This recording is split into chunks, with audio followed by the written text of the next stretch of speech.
I wish to start by recognizing that the University of Manitoba is located on original lands of the Anishinaabe, Cree, Oji-Cree, Dakota, and Dene people, and on the homeland of the Red River Métis Nation.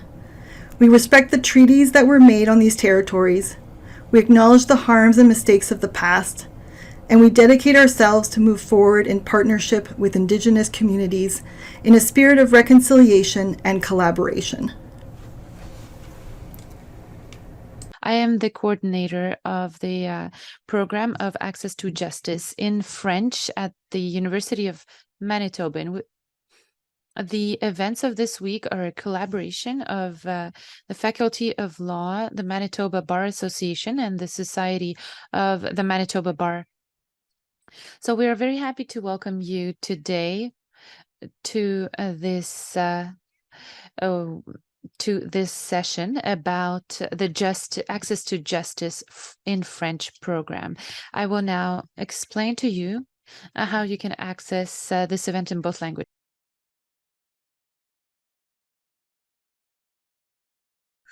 For the simultaneous translation, please access the Zoom link for this event that you will find at the bottom of your screen. There'll be a globe link for you to access. Please select your desired language, and if you're at the Faculty of Law and wish to listen to the presentation in English, you can access the Zoom link with your headphones, or you can go to room 204. And we also want to advise that we welcome questions either in French or English. So today's presentations will be in French, but simultaneous translation is available. For the simultaneous translation, please access the Zoom link for this event that you will find at the bottom of your screen. There'll be a globe link for you to access. Please select your desired language. And if you're at the Faculty of Law and wish to listen to the presentation in English, you can access the Zoom link with your headphones, or you can go to room 204. And we also want to advise that we welcome questions either in French or English, that it is being live streamed, and the recording will be posted online. If you do not wish to be recorded, please mute your microphone and turn off your camera. I would like to now introduce you to the Honourable Judge Denis Guenette. He was recently appointed as a judge of the Provincial Court of Manitoba on August 30th, 2023. Prior to that, he was the director of the Legal Services Branch for Manitoba Justice, and Denis spent 29 years with that office. He articled there and was called to the bar in 1995. He practiced administrative law and appeared in all levels of court. Thank you very much for being with us. The floor is yours. Is the sound good? Can you hear me? No? Maybe this microphone is better? Yeah, great. So let's go with this one. So my name is Denis Guenette, and I'm here this morning as your moderator. As you can see, there's quite a large panel with us today, and we divided our time. I will take the first 10 minutes of this session to speak, and then I will coordinate the Q&A. Between the two, we will hear from the members of the panel. We have Professor Turnbull, who's right here with us. Then we will hear Tarik and Ruphine, who both work at the Info Justice Clinic.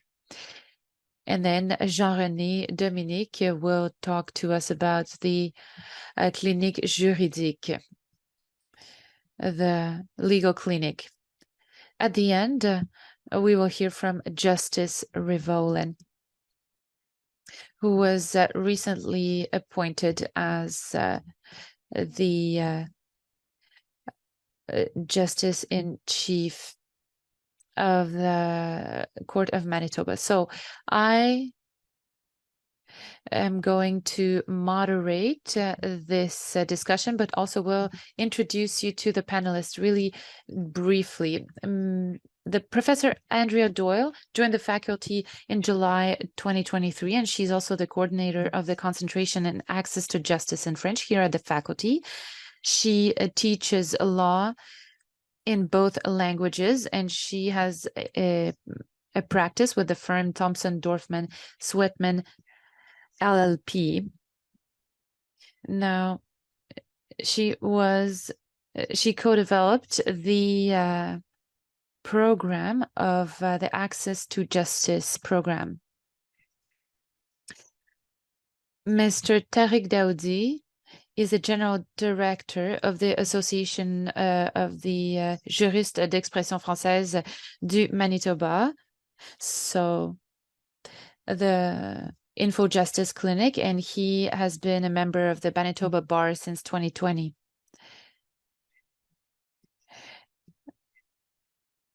Now, Madame Ruphine Djuissi was called to the bar in 2022 and joined Info Justice in the same year. She mostly practices in French. She is from Cameroon, and she joined the French-speaking common law members section of the Canadian Bar Association. Now we have also with us Jean-René Dominique Kwilu. He's an economist and a bajurial jurist, and he's also lead counsel at the Clinique Juridique Franco-Justice, so Info Justice. And we also have with us Dr. Lorna Turnbull, or Marianne Rivoalen, excuse me. She was appointed to the Court of Queen's Bench of Manitoba in 2005, and now the Federal Court of Appeal. She was also appointed Chief Justice of the Manitoba Court of Appeal in 2023. So that is all for the introduction. And we will now speak about the Access to Justice program here in Manitoba. I don't want to steal anybody's time, but I think it's still important. There is a very important Francophone community in Manitoba. We have 3 sources of Francophone people in Manitoba. First of all, those whose parents are both Francophone and who survived this assimilation into the Anglophone world and continued as a community. A second source started arriving in the Francophone community in the 1980s, those who finished an immersion course in French, and that is a really important source of the Francophone community in Manitoba. I often work with bilingual individuals who stem from this bilingual education system. I worked with lawyers who are delivering their service in French because of that, as well as judges in the provincial courts who also followed an immersion course of study. So they are committed not only to delivering service in French, but are also an integral part of the Francophone community of Manitoba. And there is a definition of the Manitoba Francophonie in the Manitoba Code, and you will see that it is quite large. Finally, the third source of French-speaking Manitobans is immigration. They come from a French-speaking country, and their first language is French. We also welcome them in the Francophone community in Manitoba. So it is important to note that we have several sources for our Franco-Manitoban community in the province. Linguistic rights in Canada, we have 2 official languages, French and English, of course. And what is important to understand is that it is possible to deal with all levels of government in Canada in the language of your choice. We have in Manitoba 2 main governments, the provincial and the federal. There are sources of linguistic law. So on the federal level, we have the Canadian Charter of Rights and Liberties. We also have the act on the official languages, and we also have the Manitoba Constitution that dates back to 1870. We also, since 2016, have an act on the development of a French language. So we have 3 branches in the government. We have executive, legislative, and judiciary branches, and we have the right to deal with all of these levels of government in the language of our choice. It is up to the individuals to ask for it, and the government will give access to services in that language of choice to any individual that asks for it. Now, I would like to suggest that access to justice in French is facilitated by some legislation that allows us to access services in French. However, there are barriers that remain and that impede our ability to use services in either language.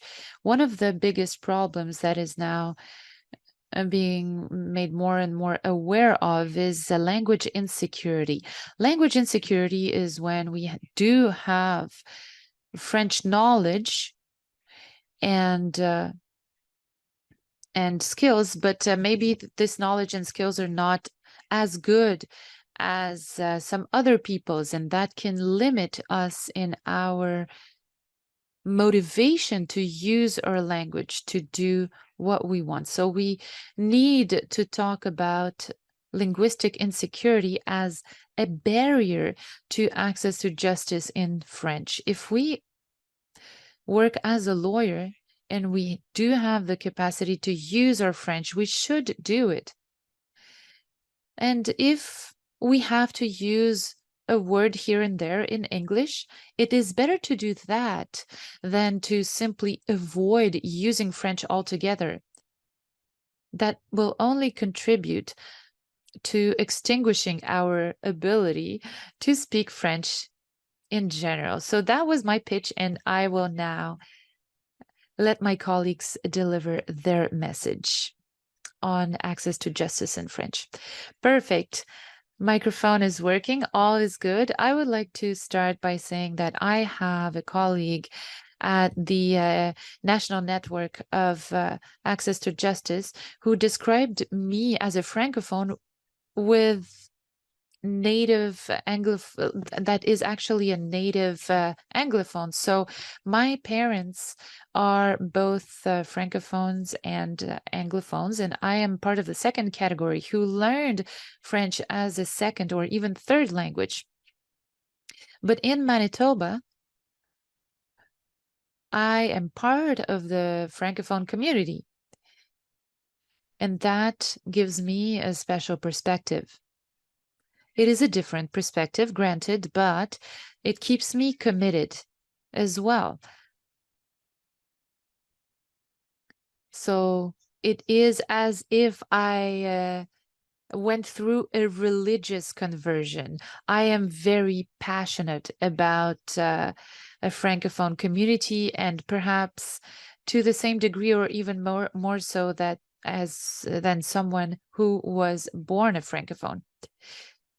So we are trying to address some barriers in Manitoba who do have linguistic rights, the linguistic rights that Denis just talked about, but who want to access services in French. In 2002, the Manitoba Faculty of Law started supporting students in a program. It was called Concentration in Access to Justice. It was officialized in 2022 because that was the date it got approved by Senate. But we were also operating under the radar well before that. Our program couldn't have existed without the support of Justice Canada. They provided funds for access to justice in both official languages. And we received over $2 million over the years for our 5-year action plans on many occasions.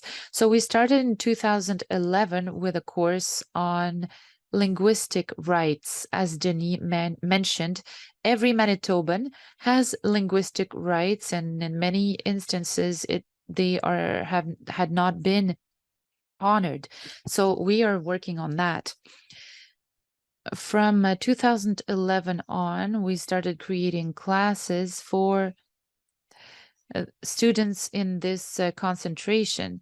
And in order to receive that recognition of the concentration and their diploma, they have to take at least 26 credits in French within this program. So we started with this course of linguistic rights, and now we have a whole program put together.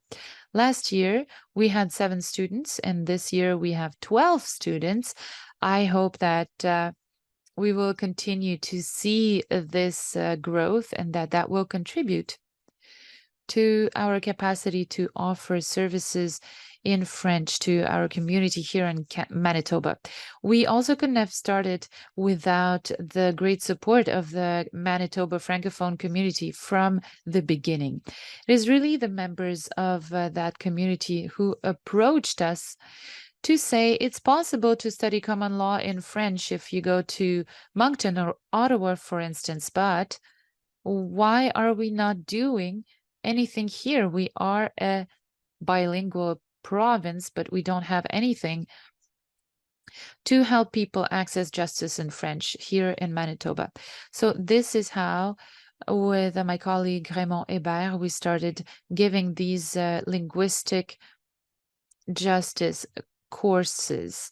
We still have a great support from the Francophone community of Manitoba, as well as from Francophone Manitoban jurists, and this is how we developed this whole curriculum that now has over 40 credits, even if students only need to complete 26 credits to get the credentials. We are thus allowing students to serve their community.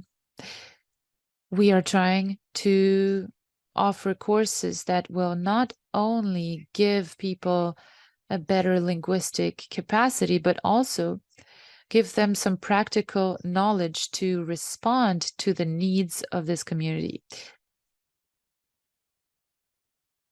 So we have some federal jurisdiction rights. For example, in Manitoba, you can have a criminal trial in French if you ask for it. It's also possible since recently to divorce and to have family law proceedings in French. And recently, in the Ethics Code of Manitoba, a provision was added that every client be explained their linguistic rights. And it is also possible for anyone to be served by a Francophone lawyer that has the necessary competence and skills to respond to their need.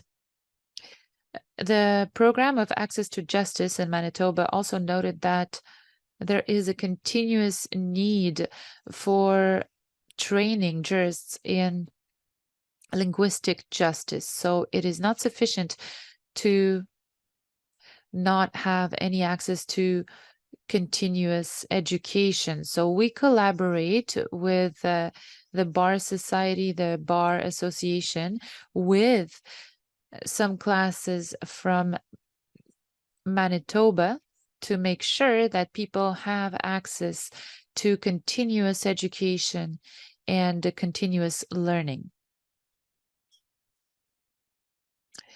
Another requirement for creating a program such as the one we have here in Manitoba is that the population of Manitoba has an important, in fact, the most important contingent of Indigenous populations in Canada, and Métis people have a very high level of bilingualism, almost as high as non-Indigenous populations, which is 17%. There is also another language, a Michif, which is not a Creole language, but that is really an Indigenous language that is based on French.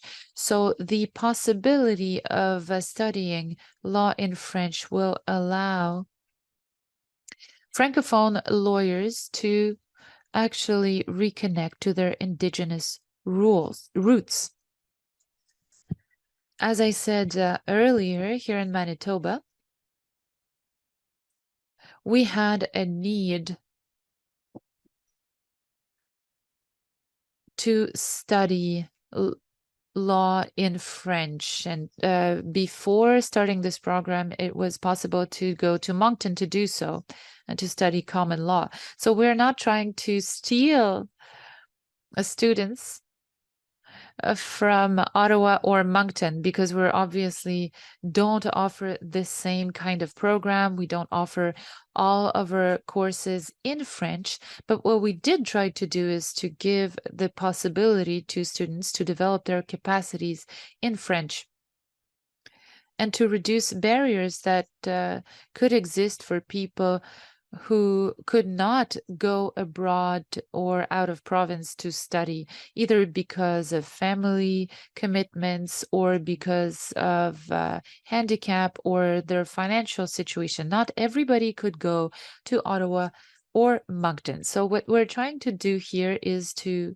offer the opportunity to people to develop their capacity without, of course, stealing students from other faculties of law in other universities.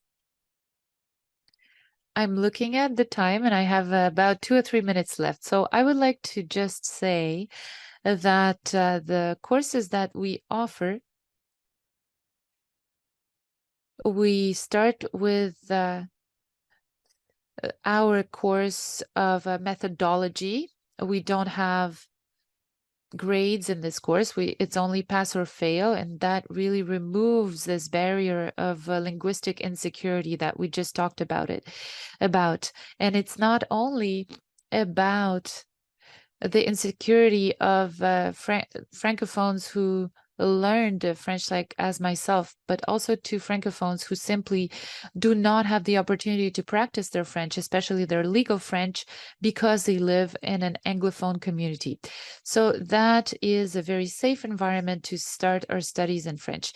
In second year, we have classes of negotiation and pleading that are offered in French. And once again, they are pass or fail courses that will give students a toolkit and some practical abilities that will allow students to develop their capacity.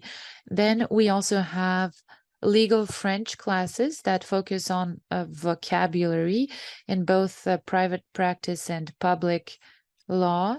And we also have some mock tribunals or internships that we have in partnership with other institutions. The last thing I wanted to say, and I would like to see whether Madame Andrea Doyle has anything to add, because she has really fresh eyes on this question, is that we are not only catering to the students in our program of access to justice in French, but also all students, even those who do not participate in this program, because every Manitoban lawyer should recognize the linguistic rights of their clients, be they Francophone or not. So everybody has a commitment to our Francophone community in Manitoba. So I think that it could contribute to the flourishing of French in Manitoba. Thank you very much. And as my colleague mentioned, I'm the new instructor and coordinator here. For those who are not in the room, I'm quite happy to see several students here. And just to mention that we're talking about linguistic security, several of our students come from immersion.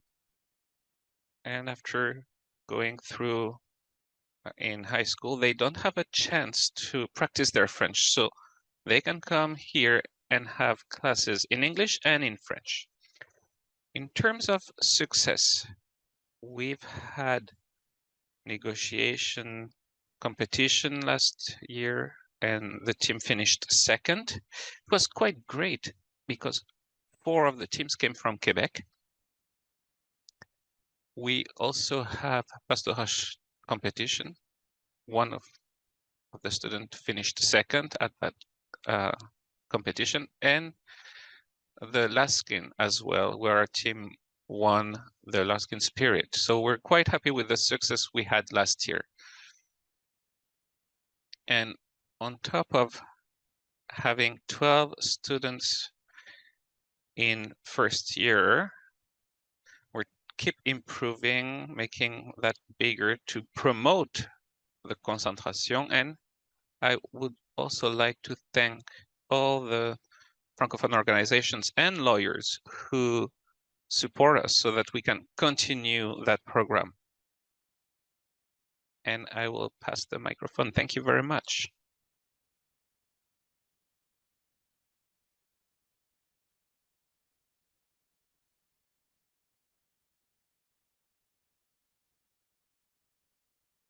Hello, everyone. I hope you can hear me. It is quite a pleasure to be here today with those in the room and those who are here virtually. To be here to talk about that topic that is very dear to my heart and be in a quite impressive panel, as you can see. One of the messages I'd like to convey today and to talk about the sources of Francophonie here in Manitoba. It is no longer a question of principle or a symbol, but the issue of access to justice in French is now practical. While in the past, we could talk about having access to justice in French to get rid of a Highway Traffic Act fine, and that brought quite some growth in our system. But nowadays, it's much more than that. There is a real need, as was mentioned, for people who are maybe not as comfortable or who don't have many skills in English and have the right to live in a fair system here in Canada and in Manitoba. Today, I'm talking on behalf of Association des juristes d'expression française du Manitoba, and together with my colleague, Madame Djuissi, we'd like to share what we do. Some of the things we do to show you how the question of access to justice in French is not just a linguistic right, but it's a question of access to justice, period. It is very important for the whole population. So at AJEFM, Association des juristes d'expression française du Manitoba, our mandate is to increase access to justice in French in this province. So we work a little bit everywhere in order to encourage the nomination of bilingual judges who are among us in this panel today. to provide resources for lawyers in terms of training, in terms of documentation, to facilitate practicing law in French. We worked a lot with the deontology code, which for the first time this year is printed and provided to students in French, in which it says that we have linguistic rights that are not just for Francophone lawyers, but for all bar members in order for them to recognize if they're competent for a file or not. We added 2 commands in the code that is bigger now. And it is to show that practical dimension.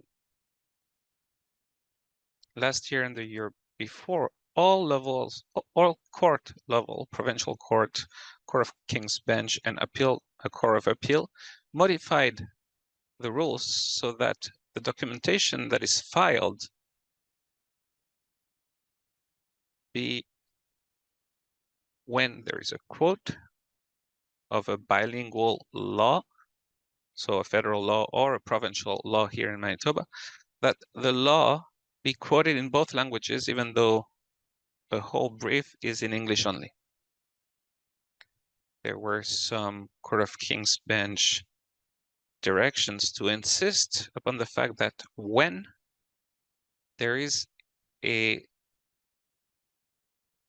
statutory interpretation of a law, lawyers here in Manitoba, even if there's just an ambiguity in one of the 2 versions, let's say in English, in order to rectify or to find the real sense, we have to look at the French version. It's another dimension to say that it is no longer a symbol. Both versions have to be in the brief. When we're interpreting a law that is even in English only, or just the English version, we now have to verify the French version to follow the approach that is the correct one here, to understand the common sense, to understand the legislative intention. So we are working a little bit everywhere in the system, but we also have several awareness activities to provide information, to provide judicial services here in Manitoba, be it through Info Justice Manitoba. We provide consultation, free consultations. We have webinars, we have workshops in order to increase the understanding of the law here in Manitoba for Francophones who want to better understand the rules here. When we talk about different sources of Francophone here in Manitoba, we talk about people who come from different judicial systems. So it's not easy to adjust to a new set of rules. And moreover, in English, when we're not at ease, it could be quite a challenge. So this is a very important aspect of AJEFM, Centre Info Justice Manitoba. And I will now pass the mic to my colleague who will talk about the clients we see and all the other activities we have at Centre Info Justice. Hello, everyone. Can you hear me? I am Madame Djuissi. I work with AJEFM. I provide lawyer services to our clients who are principally the third source of Manitoban Francophonie. the third source. I came here in Manitoba as a Francophone immigrant. For the most part, our clients come from that source of Francophonie. Among these people, some are unilingual Francophone. They've never heard English being spoken. They come here in Manitoba, they have a problem, and all of a sudden, they have to discover the judicial system. Sometimes in their country, they haven't dealt with it. And here they have to face the judicial system in English. So that has been identified, and we said we can do something. So they've identified a very vulnerable group, victims of family violence, and I assume that they are students, lawyers, judges who understand what it means to be a victim of family violence. You're vulnerable psychologically, and on top of that, when you have to do efforts in a language that is not yours in the judicial system, it becomes such a burden for victims. So I'm quite happy that this issue has been identified, and I've been accompanying these victims. I represent them in front of the justice system. I provide all the services a lawyer provides in front of or in court. And we do this in partnership with other Francophone lawyers, because sometimes internally we're overworked, or there is a situation where we cannot help. Because we're a public service, we might have been in contact with the other party. So we teamed up with other Francophone lawyers who can handle these cases, because in the eventuality we cannot do this internally. We also have partnerships with other organizations to support these family violence victims. So these are social organizations to provide these kind of services. I think we're getting at the end of our time. We cannot explain everything, but I think there are some students here who work a little bit with us and who understand how it works internally. Thank you very much. I am Jean-René Dominique Kwilu. First of all, it is a pleasure to be here with everyone here and with our panel. And I would like to thank Natasha for organizing this program, because it was high time to have a program for access to justice, especially for Francophones. Even though I cannot be a communist, I'm going to talk about where I'm from. I grew up in Montreal, went up to grade 8 in Montreal, and then my family and I moved to Manitoba. I still don't know why, but it's okay. So we moved here in Manitoba, and I finished high school in Division Scolaire Franco-Manitobaine, and I did first go to U of M. I did economy and labor studies. We're talking about capitalism, and then labor studies. We talked about communism, quite balanced, I would say. And then for law, I went to University of Montreal. And because I wanted to come back, I was exploring it. And after some issues with different people, I saw there was a need for Francophone lawyers here in Manitoba. And we have Clinique Juridique Franco-Justice. It's a law center. It is a network. There's a need, and access to justice is a continuum. It goes from law information up to representation in court. So the center integrated that network, and we represent Francophones with their diversity. So we will represent them in court. It could just be coaching, representing them on a file, in family law, and we're starting to do criminal law as well, and immigration law. We also have summary consultations, and we can redact judicial documents or explain some documents. Sometimes they get an order or they receive documents from another party and they don't understand the documents. So this is the kind of services we provide. We are here for the, as we call them, justice, the forgotten of the justice system. So they have enough money not to qualify for legal aid, and we can see that with inflation, but because of their work, they do not have enough money to get a private lawyer. So this is the kind of people we help. We started in August this year because of the need.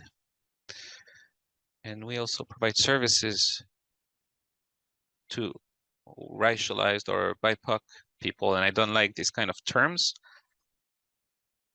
who are Anglophones, but who want services in a more culturally appropriated situation. And another thing we do, and I do, is research. Right now we have a partnership with Justice Canada, and we thank them for their very generous contribution.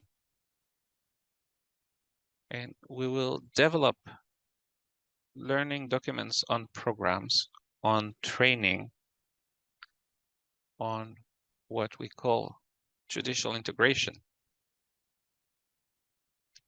Lots of people talk about cultural integration, but there must be a judicial integration, especially in criminal law, in family law, in employment law. There are habits, there are practices, and unfortunately, in Canada, we like to show that it's a multicultural country, but unfortunately, in the judicial system, it's not the case. Be it in Quebec, for instance, but there is a dominating culture and there are standards.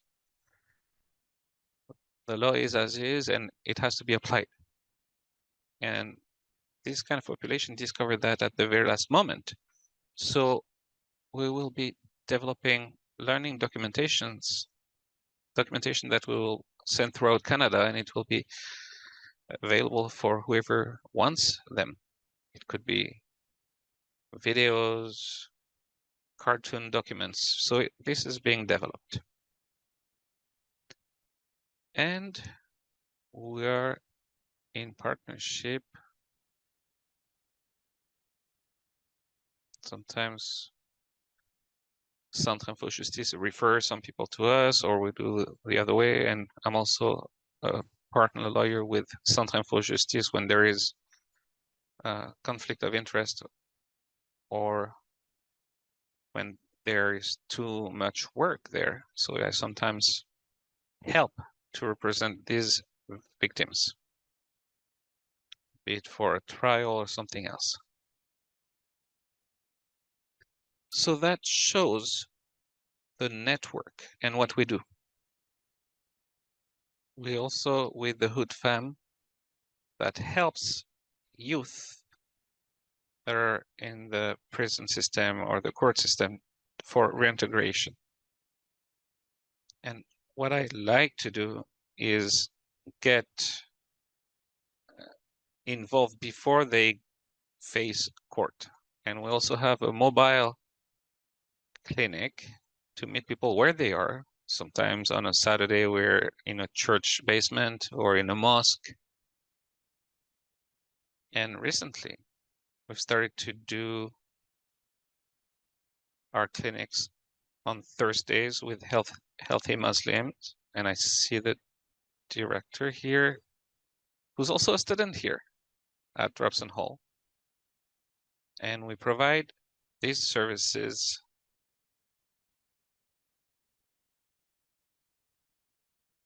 for people, and we try to get to be on the same situation with their faith and their beliefs. Access to justice is not only for the population, but also for lawyers. When Judge Guenette talk about insecurity, it is very important whether you speak French or English, you need to be competent. Certain way of writing, the documents you have access to. And this is a little hint for Chief Justice Rivoalen. I'm helping my colleagues when they want me to revise a case study, case brief, to ensure the quality. And especially in family law, and Chief Justice Rivoalen knows because she used to work in family law, we have quite often contempt of court. And for us, jurisprudence is the Campbell decision that talks about the analysis you have to do in order to find contempt of court. And quite often, the decision is only in English. So when we have to do a brief, or you have your hearing or your motion, this too is access to justice. Personally, I do translation myself. We have tools that are developed, for instance, linguistic dictionaries, where we get all the documentation and all the terms, but it doubles the work you're supposed to do. And often we have precedents. You can use that, but it's only in one language. So this is another aspect we have to identify for access to justice. And then we have to make sure, as AJEFM did, some colleagues have gone through immersion, but they're not comfortable to do everything in French. And when we, as a network, develop this document, these tools for us lawyers, it will make people more comfortable with regards to the whole situation.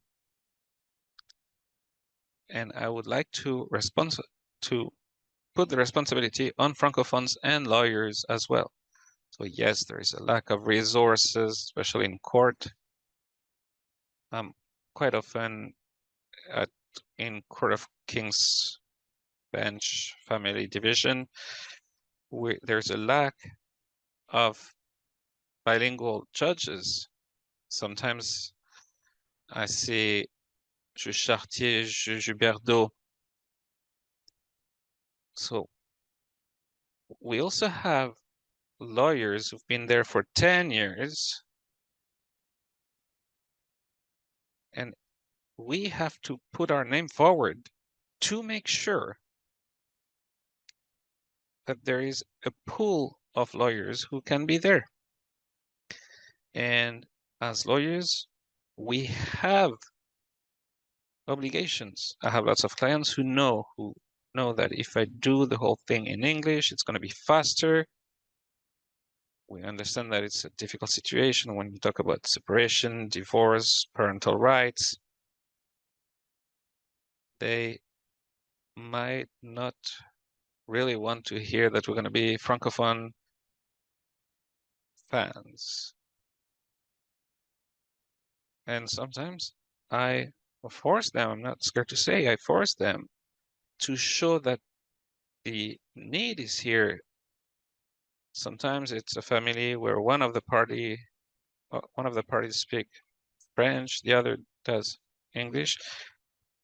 And I do all the documentation in French. And if they need a translation, it's the court's responsibility. It's not my problem. And when I get in court, I speak in French. And if we have interpreters, so be it. But the government will say, resources are here, but you're never there. So if we acknowledge that this is the argument, we don't want to make it easier for government. And finally, something I personally work on is competency, especially cultural competency. This is very dear to my heart because as a lawyer, it's nonsense when you say it's a Black lawyer that has to provide services to a Black client, or only a woman can provide services to a woman, and so on and so forth. If there are victims of family violence, it's a woman that has to provide services. When we talk about competence, everyone can gain it. When you talk about culture, everyone can gain an understanding. Here we're talking about a judicial culture. We don't talk about food, languages. No, that's not a problem for us. We're talking about the judicial culture, and we have to be able to explain to people. And in order for us to do our work, to raise awareness, to accompany these people, and quite often when I'm with healthy mother families, my training is quite important. This forces us that when we explain, for instance, Canadian family law, if people want to do it from the Islamic point of view, we look at what the Sharia law says, see the similarities. This is also part of the work. And public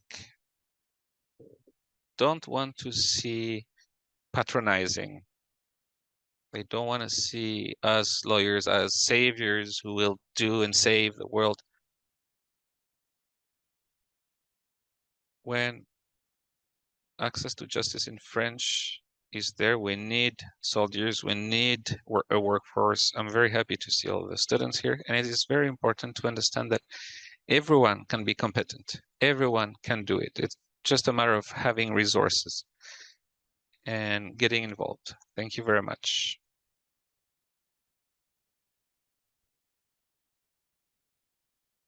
Can you hear us? My phone is ringing. I apologize. But that's what happens when you're Chief Justice. It is a pleasure to be here among you this afternoon to talk about access to justice in French in Manitoba. You know my work. I was born in Manitoba. My father was an immigrant from Brittany. Not France, Brittany. For my father, Brittany was different from France. His mother tongue was Breton, and then he learned French in school.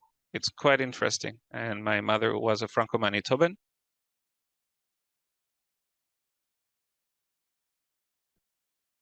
I studied in Moncton because unfortunately there were no linguistic courses here at the University of Manitoba, and I'm really happy to see that there was this big change to encourage Manitobans, bilingual Manitobans, to remain in the province, to learn law and to get training in French.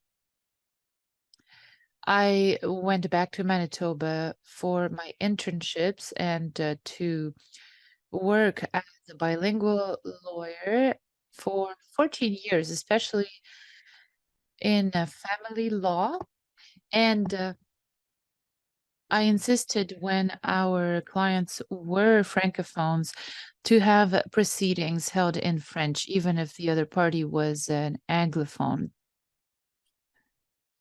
A while ago, I also realized that in the Francophone community, we managed to go to court less. So we had more amicable agreements, and if we got to the courts, it meant that things were really dire, or that we were dealing with quite heavy things.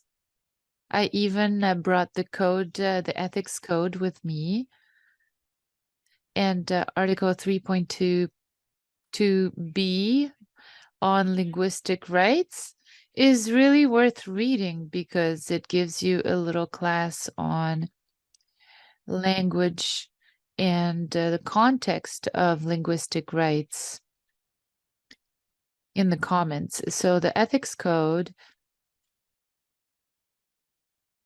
requires that lawyers inform their clients of their linguistic rights and of their right to choose to be represented in the language of their choice. If they choose to be represented by a public attorney, that person has to be competent and possess the necessary skills. And that is the right of anybody, not only francophones. All lawyers in Manitoba have this obligation as well to inform their client that they can exercise their language rights. I had prepared a speech, and I don't want to repeat what other people have said, however. So I think that it does make sense to repeat some things, and I hope that I won't bore you too much. And if I have been a lawyer for 16 years, I've been a judge now for 18 years. And at the Royal Bench, I was at the Family Law Division, and I was the only bilingual judge. Since I left 5 years ago, there are no other remaining bilingual judges at the Family Division. And I think that is very unfortunate. When I was a deputy Chief Justice, often I observed that there were no bilingual lawyers available, and that a lot of people chose to represent themselves, not necessarily because of language, but also because they lacked financing, because legal procedures can be quite expensive. But that it's really important to have a judge that understands both languages in order to really implement those provisions of linguistic rights that we have in this ethics codes. We also need to be able to understand, for example, witness testimonies in both languages. When I was working at the Court of Appeals at the federal level, there was no problem there. It was really bilingual. I heard cases in French, in English, and bilingual ones as well. And so did my colleagues. That allowed me to have the opportunity for 5 years not only to hear more cases, but also to write in French as a judge. It is quite rare in Manitoba, if you exercise the profession of judge, to actually write decisions in French. However, at the federal level, this happens to me quite a lot. So this is a bit of a background from my side, just to explain to you who I am. Access to justice in Manitoba is really important to me, and I am a judge mostly because I'm bilingual. I know that. I am competent, but I am bilingual, and I did a lot of volunteering for the community. I have been a lawyer in the Francophone community here and elsewhere, and this is how I became the president of jurists of French expression and so on and so forth. So this is how I learned to know the community, that I got Francophone clients, and that I learned to appreciate the importance of language in Manitoba.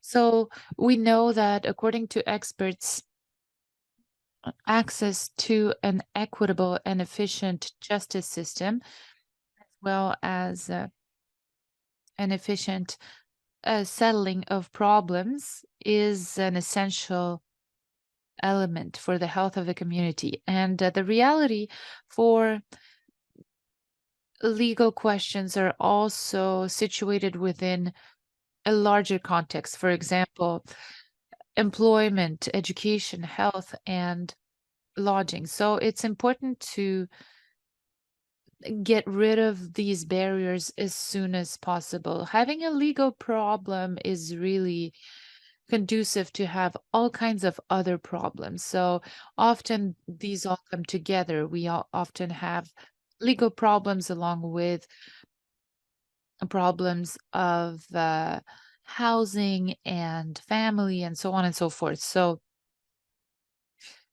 we are often part of a larger problem. And linguistic access has also influenced access to justice quite severely. Sometimes activities have been curbed to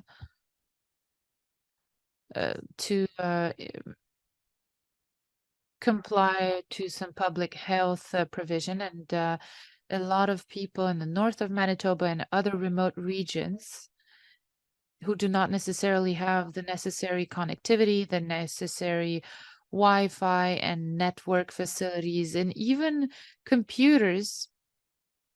We've seen that the pandemic was in some ways good, but also exacerbated some existing gaps. So we have an issue of connectivity in terms of reaching out to remote community. I'm not going to give you a whole course in linguistic rights, and all of you know, or at least you will know, the province of Manitoba was founded in 1870 with the Constitution.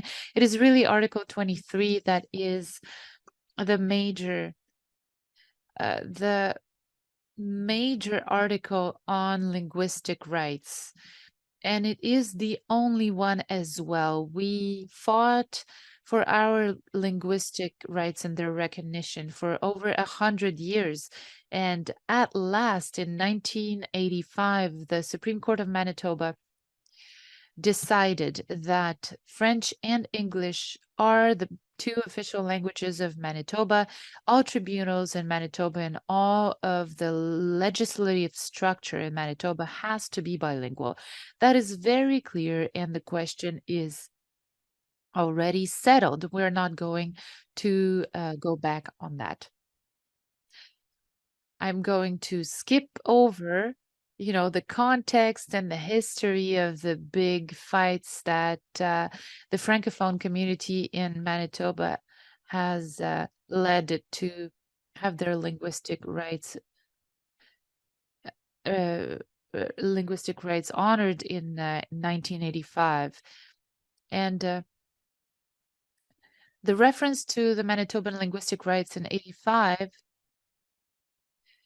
has a very interesting part on page 744. The importance of linguistic rights is founded on the essential role that language play in the development and dignity of the human being. It is through language that you can figure out concept to structure the world around you. And language is really a bridge between isolation and collectivity that allows people to exercise the rights and duties that they have towards each other and to live within a society. This is why there is this right to proceed in French if this is what you need. We already talked about the ethics code for all bar certified lawyers in Manitoba, but now let's talk about access to tribunals in Manitoba. What does that mean and how does it work? For the Court of Appeals in Manitoba, I can tell that there is the Article 32 that allows for a translation delay in the proceedings.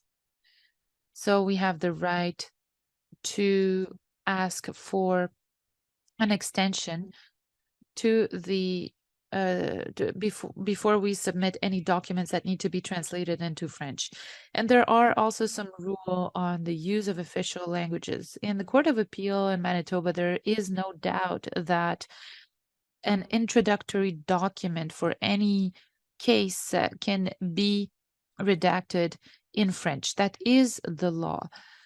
And that is the case for the Court of Appeals. I guess that you don't automatically go to the Court of Appeals, even if I welcome you to do so, but you will probably hear most of your cases in front of Judge Guenette at the Provincial Court or before Juge Chartier, judge or other judges at the Royal Bench. But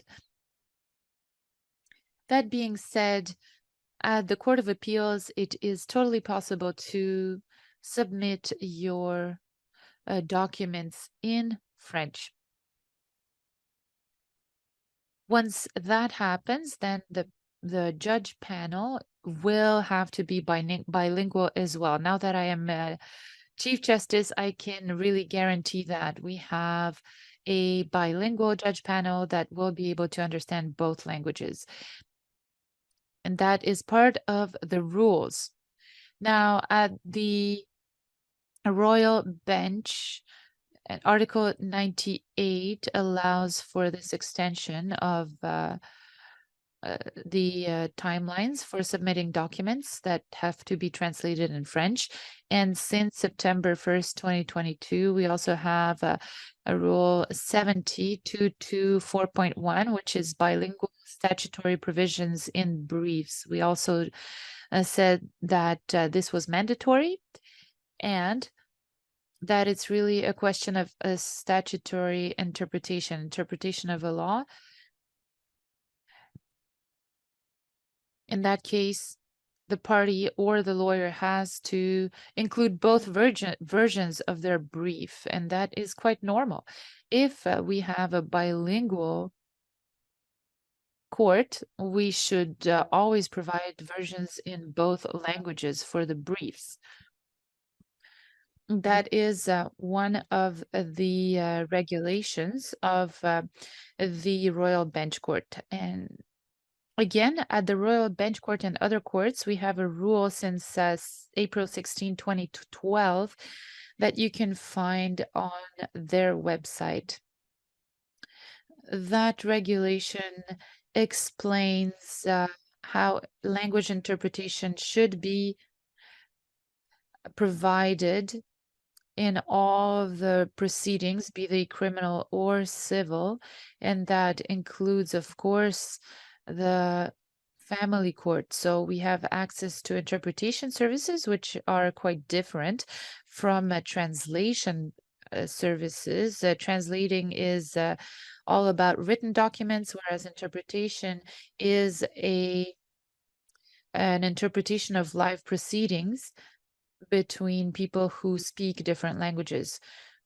So it is important for both parties or witnesses to understand each other during the court proceedings. Policies exist and they're on the website.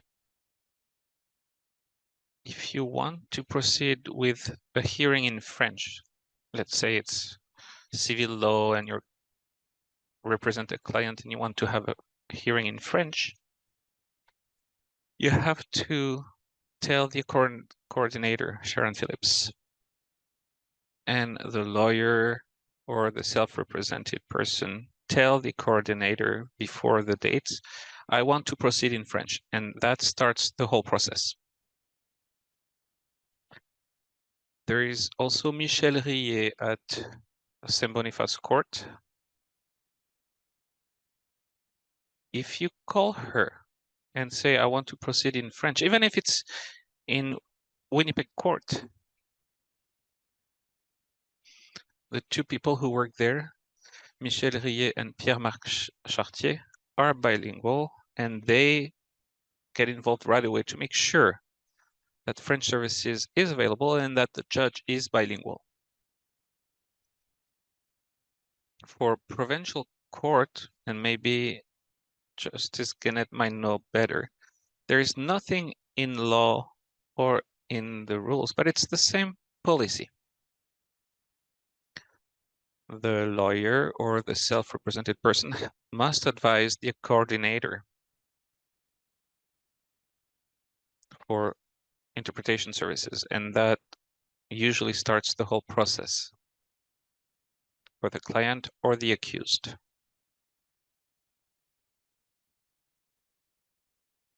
Liane Martin, who's the Associate Chief Justice, is coordinating this, and now we have Denis Guenette, who is bilingual. I think you're the only two bilingual judges. Oh, there might be some more.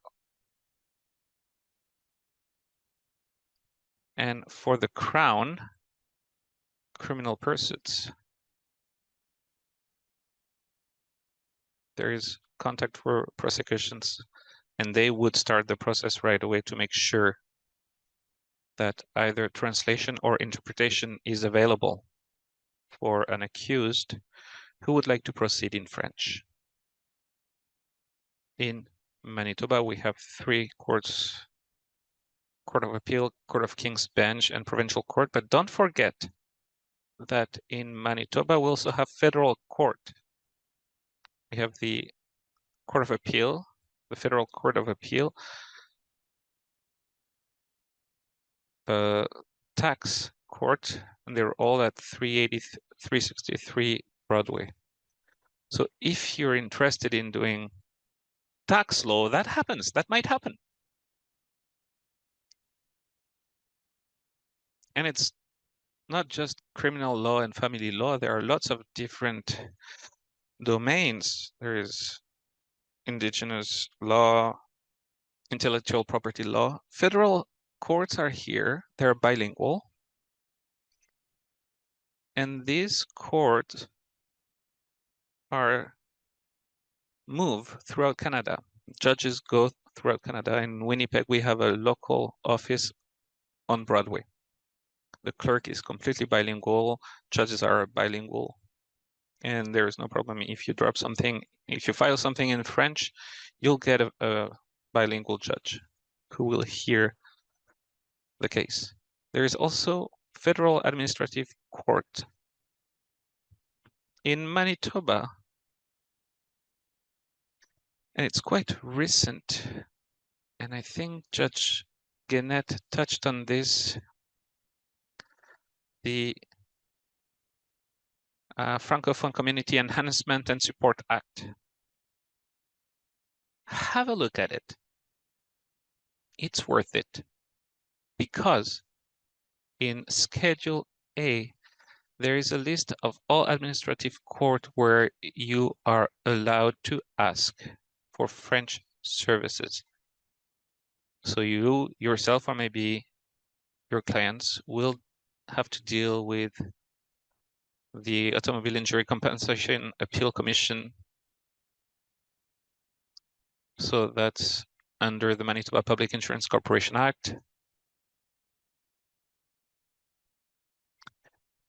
The License Suspension Appeal Board, established under the Highway Traffic Act.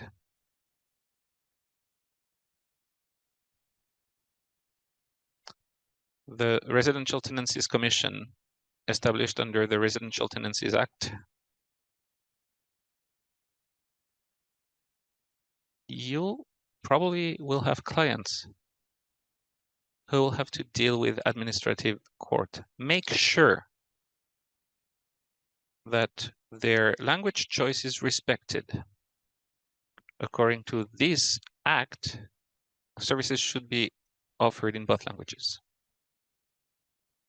So this is an overview of all the courts here in Manitoba. And my message is come and plead in court. We are here to serve you, to serve your clients. We serve the public. And we'll be delighted to have cases in French or bilingual. We can do both. It's quite interesting, the comments I heard earlier. Yes, for tools, it's more difficult. It's quite easy to say, come and plead, but how do I write a brief, for instance? But there are some available tools. Supreme Court decisions, these are bilingual. So you get lots of judicial terminology there. Our own laws in Manitoba are bilingual. So look at the French version to understand the terminology in both languages. And yes, federal laws are bilingual as well. The Court of King's Bench and Court of Appeal rules provide all the forms in both languages. I shared the list for judges training. I asked that it be shared to everyone, and they have been told yes. Please have a look. It's incredible, all the sources. They are not only with tools, but ways for you to improve your language abilities. And I will stop shortly because I think we've been talking a lot. Here in Manitoba, there is a lawyer's linguistic training with Centre Canadien de Française Juridique. It is in Saint-Boniface. It's quite interesting. There is a national center here in Saint-Boniface, and Centre Canadien de Française Juridique, with funding from Justice Canada throughout the Action Plan for Official Languages. Justice Canada provided enough funding for the center to provide in-person or online training programs to facilitate working in French in court and in the office. Every year in January, the center gathers 100 participants from all provinces and territories in a Canadian city to provide 1 week training in judicial terminology, either in family law or criminal law. There are programs, certification programs, and tailored programs as well. Once you are called to the bar, there are still training available, and these are free trainings. So it's quite incredible. And I will finish in saying that, yes, the system is not perfect. I acknowledge this. But you have to use it. You have to insist on your client's rights. And don't be afraid to come to court. All this question of linguistic insecurity. I have linguistic insecurity. It does exist. But it doesn't mean that you cannot come and practice law in French. And finally, as Chief Justice in Manitoba, I would say that if you have problems, access problems, you have to make it known to the administrative judge. If at the Court of Appeal something is going wrong in a file,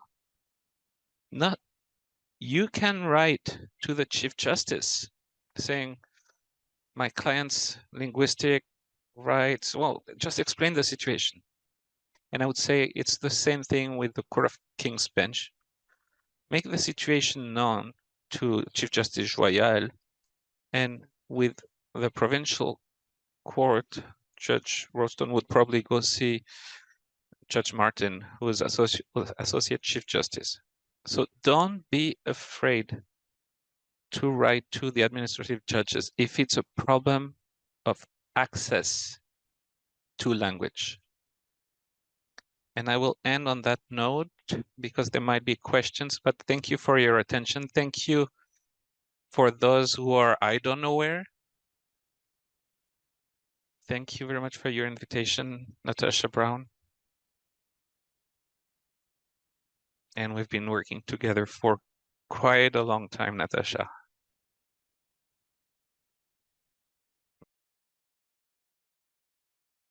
Thank you very much. Thank you very much, Chief Justice. Thank you to all the panelists. We promised that there would be a Q&A session. We're very close to the end, but if someone has a question, do not hesitate. If you want to ask questions through the internet, there's someone here who can take the questions and read them.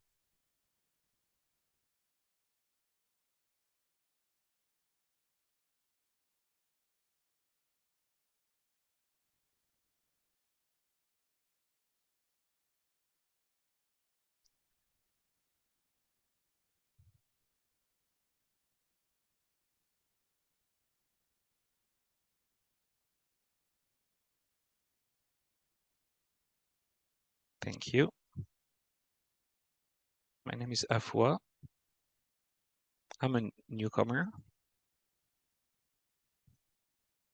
I'd like to thank Madame Ruphine who invited me to participate. I think it's very enlightening. I have an issue. I've heard Judge Guenette talk about linguistic insecurity because we feel linguistically insecure, and we're under the impression that English is more used than French. And when you arrive here, it feels like you have to learn English. Wherever you go, we're shown that we need to know English, and that's not a bad thing. But when we show everywhere that English is used over French everywhere, we're wondering, well, we were told that in Canada there are 2 languages and we can use either. So I have a question. I am wondering that if we feel this linguistic insecurity, can we go and complain somewhere? I do not know how the justice system works here, but I'm wondering if there's a way to complain. I went there, and I was not allowed to talk in the language of my choice. It depends on the service, but there is an official language commissioner, a federal one. So depending on services, there are ways to complain to official languages commissioner. And in the province, there's the Francophone Affairs Secretariat to make sure that provincial civil service is providing services in French. So it's a federal organization. You go see the federal commissioner. If it's in the province, you can go to the secretariat. And if it's at work, at school, go see a lawyer. And then we'll go to court.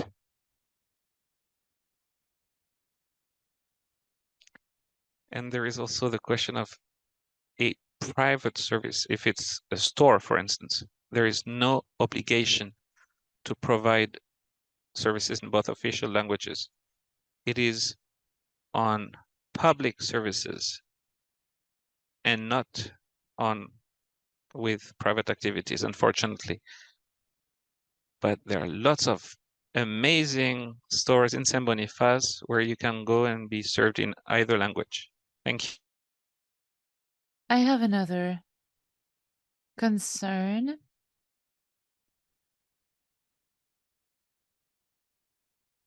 To you? Yeah. I wanted to talk about the courses, Francophone courses. I understand the motivation behind giving these courses in French. You cited 3 courses, one of which was given in the first year, another in the second year, and the third one, I'm not sure. So I'm wondering whether there is a possibility to have your entire education in French, or whether there are just a few courses in French and whether you find that sufficient. For example, for somebody who is not very proficient in English, and who would like to study law, do you think that would be sufficient, and whether this person would be supported? Well, very good questions. Whether it's sufficient or not, well, in Manitoba, there are only under 4% of our population who are Francophones. So even what we're offering now is, I think, almost a miracle. And so there is no business case for offering an entire program in French. However, the 26 credits that we offer in French represents 7 classes and about a third of a program.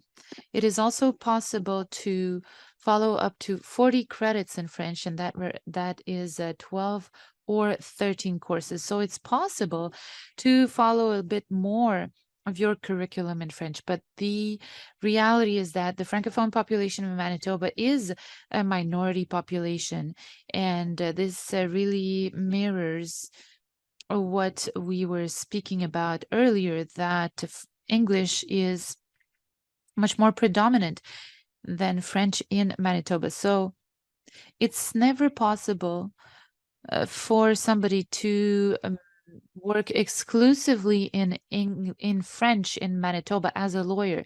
And so I think that our students work very hard because we ask them to do work in both official languages, and that represents a lot of work because we are learning something new in both languages at the same time. And so that was a very good question, I think.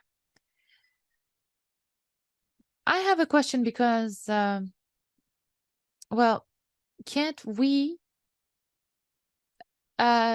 take our examinations in French here at the University of Manitoba? That is a very important point indeed, because the foundational act for the University of Manitoba contains provisions to allow students to take their final examinations in either of the 2 official languages. So it is possible to take your exams in French here. It has never been exercised, and it would be very interesting to see what would happen if one of our students wants to sit their exam in French, even for an English language course. Hello, I'm Jean-Daniel Boulet. I wanted to look at a decision of the Supreme Court of Manitoba that could bring us some level of comfort on language insecurity. This is a 2018 decision where it was decided that the exercise of linguistic rights does not require perfection. Right. So this is the Court of Appeals, Federal Court of Appeals. Yes, this is a decision of a Judge Boivin. that was repeated by the Supreme Court. It was originally a decision by the Canadian Tax Court on a case where there was a question for the linguistic rights. Great. So my question has to do with immigration. We realize that the federal government also recognizes that in the Official Languages Act, that the government commits to increase the demographic power of linguistic minorities in Canada. Maybe this is rather a question to the associations of jurists and Mr. Jean-René. Have we observed an increase in demand due to immigration, Francophone immigration to be precise, and whether we can expect an increase in Francophone immigration in Manitoba? And if so, what would be the implication on the legal front when that population will require legal services, for example, to help students to start studies at the Faculty of Law? Yes, thank you very much. That's a very good question that is actually directly linked to this decision.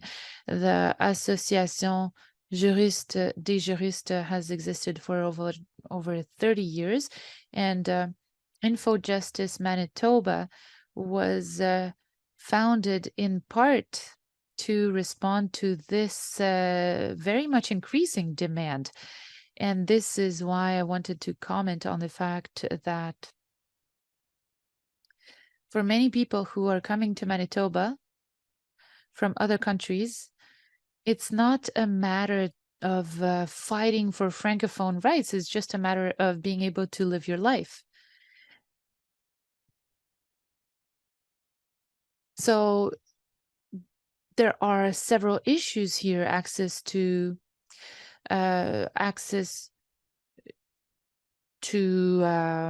things like lodging, accommodation, or services. It is also possible that there will be more requests directed towards the legal system as this first wave of immigration ages, and that we will see an increased need for things like wills and succession. So not only are there questions of immigration, where, for example, you want to apply for family reunification, but also there is also a need of increasing our cultural skills. There are, of course, some things that are very hands-on, for example, extending the deadline for somebody who needs to vacate their flat, or things like that. But also, I think that it will be important to increase the capacity of not only speaking French, but also to be culturally competent. I think that this question should be addressed particularly to me, because I come from the third source of Francophones in Manitoba. I am a French-speaking immigrant who arrived to Manitoba, and the major barrier for me when coming here was the language barrier when accessing the bar. So if I want to sit the bar, I need to do it at the federal level. And so When I sit these exams, I tell them I came here as a Francophone, and you told me before I left my country that this country was bilingual and that I could do anything I wanted in my language. So I can tell you that I did not get to sit all of my examinations in French, even if I asked for it. A lot of immigrants actually come to see me, including myself, actually. We have the impression that immigrants will only be interested in criminal law or family law, but that is only because those are the only services that are accessible to us. I would like to do other kinds of law, but because I can't do it in French, I have a very limited choice. If I had services in the other fields, the market, I'm telling you, is here, but there is no service. So people just assume that, for example, for fiscal law, if I have a problem, I will have to figure it out by myself. I can't go to the courts because I will not be able to be served in French. If we had the capacity, we would increase access to all kinds of services in French. I was able to access the bar, sit the bar, but I have so many people coming to me asking how I actually managed to do that because they are Francophone and they don't speak English. So I am absolutely convinced that these linguistic barriers actually prevent people from accessing services. The offering is here. The federal government actually also spends a lot of money to bring Francophones in to the country. And I think that if we manage to offer the service, I can guarantee to everybody here in this program who studies in French, you will have a huge market to tap into. You can always go see the statistics on Francophone immigration into Manitoba, and you will see right away that the effort will be worth it. The market is here. It's just that we do not have any offering. We are only content with what we have, what we already have. Right. And I wanted to echo what my colleague says. This is a very lucrative market as well. We have business law, we have tax law, and all of these interesting branches. Unfortunately, there is a big lack of lawyers. Only 3 or 4 lawyers I know are actually able to sit a whole proceeding in French, Maître Passy, Maître Nagui, and myself. So I think that linguistic insecurity is certainly there, and it has consequences, especially in criminal law, where people don't want to commit themselves and to potentially making any mistakes. So I would say to all students, this is certainly something to discover. It will explode, it will expand, and it will be great. So come and study with us.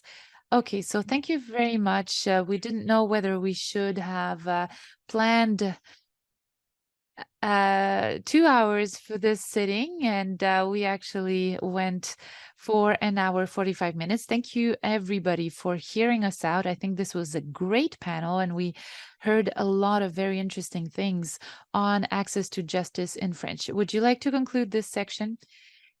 Thank you very much. Thank you, everybody, panelists and people who asked questions. This was very interesting, very practical, hands-on discussion. Thank you very much for your time and your expertise.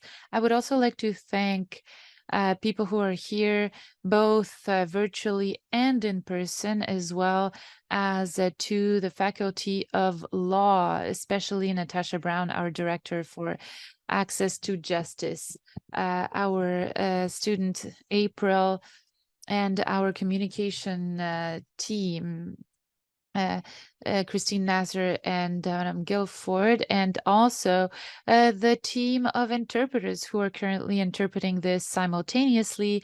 Thank you to them as well. Please join me in thanking these speakers. Thank you very much. We also have a little gift from the Faculty of Law to our guests.